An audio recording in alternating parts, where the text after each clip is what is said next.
Clean the phone screen. Fold the sheet sideways and remove the cut from the sheet. Make sure all 3 layers are removed from the sheet.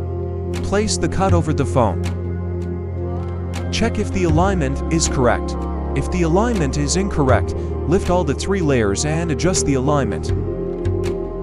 If the alignment is correct, holding on to the mark sticker, lift the hydrogel from the vertical side to the midpoint and gently push the bottom layer outward using the squeegee. Follow the same procedure on the opposing side.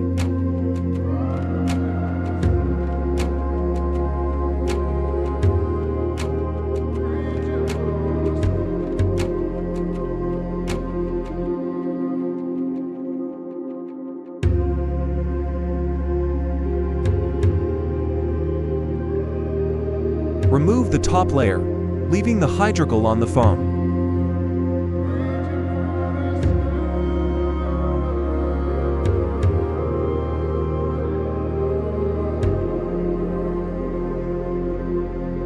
Using the squeegee, push out the bubbles in the corners.